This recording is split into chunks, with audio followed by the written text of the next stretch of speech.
Good morning everyone. সকলোকে মোৰ YouTube চেনেললৈ পুনৰবাৰ স্বাগতম। তো বন্ধুসকল আপোনালোকে যদি SSC জিডি কনষ্টেবলৰ বাবে ৰখি আছে এপ্লাই কৰিবলৈ তেতিয়াহলে আপোনালোকৰ বাবে এই ভিডিওটো অতি ইম্পৰ্টেন্ট হ'ব। তো আপোনালোকে এই ভিডিওটি শেষলৈকে চাব। তো আপোনালোকক কি কৰিব লাগিব সকলোবিলাক জনাম। তো আপোনালোকে ভিডিওটি শেষলৈকে চাই দিব। তো বন্ধুসকল আপোনালোকে নিশ্চয় গমে পায় যে SSC জিডি কনষ্টেবলৰ বাবে প্ৰায় 50,000 অধিক পদ মুকলি হ'ব। যি পদসমূহ CRPF, SSB, ITBP, BSF সকলোবিলাক পদ থাকিব। তো আপোনালোকে সেই পদসমূহ অনলাইন দ্বাৰা এপ্লাই কৰিব পাৰিব। তো বন্ধুসকল যিহেতু এতিয়ালৈকে কোনো ধৰণৰ নটিছ অহা নাই, তো 25 মাৰ্চৰ পৰা অনলাইন হোৱাৰ কথা আছিল, কিন্তু কিবা কাৰণবশতঃ ইয়াৰ অনলাইনটো নহ'ল। তো অতি সোনকালে নটিছ আহিব। যিখন নটিছত আপোনালোকে কেতিয়াৰ পৰা এপ্লাই কৰিব পাৰিব, লগতে কি কৰিব লাগিব সকলোবিলাক নটিছ থাকিব। তো যেতিয়া আহি যায় নটিছখন সেইখনৰ ওপৰত মই ভিডিও আপলোড কৰিম। তো আপোনালোকে মোৰ চেনেলটি ছাবস্ক্ৰাইব কৰিব, লগতে বেল আইকনটো প্ৰেছ কৰি থ'ব। মই এনে ধৰণৰ সুন্দৰ চাকৰি ইনফৰমেশ্যন অতি সোনকালে লাভ কৰিব বাবে। তো বলক ভিডিওটি আৰম্ভ কৰোঁ। তো বন্ধুসকল SSC যিকোনো পোষ্ট আহিলে বা যিকোনো ৰিক্ৰুটমেণ্ট আহিলে ফাৰ্ষ্ট ৰেজিষ্ট্ৰেশ্যন কৰিব লাগিব। তো এতিয়া কথা হ'ল যিসকলে আগত ৰেজিষ্ট্ৰেশ্যন কৰি থৈছে সেইসকলে আকৌ নতুনকৈ ৰেজিষ্ট্ৰেশ্যন কৰিব লাগিব নেকি?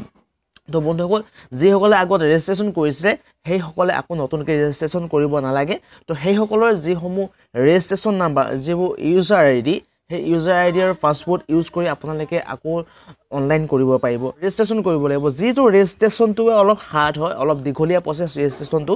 যদিহে আপোনালোকে ৰেজিষ্ট্ৰেশ্যন কৰিব বিচাৰিছে তেতিয়াহ'লে আজিয়ে আপোনালোকে ৰেজিষ্ট্ৰেশ্যন কৰি থ'ব, কিয়নো SSC যিটো ছাৰ্ভাৰ, যিটো নেট, সেই নেটটো অলপ শ্ল' হয়, ছাৰ্ভাৰ ডাউন হৈ যায়।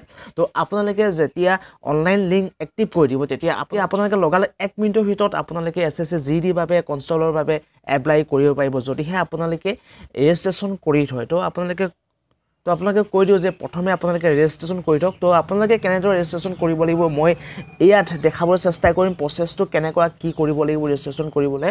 তো আপোনালোকে প্ৰথমে ৰেজিষ্ট্ৰেশ্যন কৰি থ'ব। তো মই আপোনালোকক দেখাব চেষ্টা কৰিম কেনেদৰে ৰেজিষ্ট্ৰেশ্যন কৰিব লাগিব। হোম পেজ যিটো SSC যিটো অফিচিয়েল ৱেবছাইট ssc.nic.in এইটোত গৈ আপোনালোকে চাব পাৰে। যিসকলে নতুনকৈ ৰেজিষ্ট্ৰেশ্যন কৰিব সেইসকলক কৈছোঁ যে ৰেজিষ্ট্ৰেশ্যন কেনেকৈ কৰিব লাগিব, বা যিসকলে আগত ৰেজিষ্ট্ৰেশ্যন কৰা আছে সেইসকলে কি কৰিব, ইয়াত ইউজাৰ ID দি পাছৱৰ্ড ক্ৰিয়েট কৰি পাছৱৰ্ড দি আপোনালোকে এইটো কেপচাটো দি আপোনালোকে লগইন যিটো অপশ্যন তাত ক্লিক কৰিলে আপোনালোকৰ যিটো আগৰ ৰেজিষ্ট্ৰেশ্যন সেইটো ৰেজিষ্ট্ৰেশ্যন ঘূৰি আহিব, আৰু আপোনালোকে যেতিয়া লিংক এক্টিভ কৰিব আপোনালোকে এপ্লাই কৰিব পাৰিব। বা যিসকলে নতুনকৈ ৰেজিষ্ট্ৰেশ্যন কৰিব বিচাৰে সেইসকলে ইয়াত চাব পাৰে, ইয়াত অপশ্যন আছে ৰেজিষ্ট্ৰেশ্যন নাও বুলি, তাত আপোনালোকে ক্লিক কৰি নতুনকৈ ৰেজিষ্ট্ৰেশ্যন কৰিব লাগিব। আৰু লগতে ৰেজিষ্ট্ৰেশ্যন কৰাৰ পাছত আপোনালোকে এপ্লাই কৰিব পাৰিব যেতিয়া SSC জিডি লিংক এক্টিভ কৰি দিব। তো আপোনালোকৰ ৰেজিষ্ট্ৰেশ্যন কেনেকৈ কৰিব লাগিব দেখাব চেষ্টা কৰোঁ। ৰেজিষ্ট্ৰেশ্যন নাও ইয়াত ক্লিক কৰাৰ পাছত যিখন ফৰ্ম সেইখন ফৰ্মখন আহি যাব। তো আপোনালোকে এনেদৰে যিখন ফৰ্মখন যিমান যি আছে সকলোবিলাক ফিল আপ কৰি আপোনালোকে যিটো ছেভ যিটো অপশ্যন আছে তাত আপোনালোকে ক্লিক কৰিলে আপোনালোকৰ ৰেজিষ্ট্ৰেশ্যন কমপ্লিট হ'ব। আৰু লগতে আপোনালোকৰ ৰেজিষ্ট্ৰেশ্যন নাম্বাৰ দিব, আৰু লগতে পাছৱৰ্ডটো বনাব দিব। তো আপোনালোকে ৰেজিষ্ট্ৰেশ্যন নাম্বাৰ আৰু পাছৱৰ্ডটো পাহৰি নাযাব। তো আপোনালোকে লিখি থ'ব। তো এইটো আছিলে আজি ভিডিঅ'টো আপোনালোকৰ বাবে অতি ইম্পৰ্টেণ্ট, যদিহে আপোনালোকে SSC জিডি কনষ্টেবলৰ বাবে ৰখি আছে।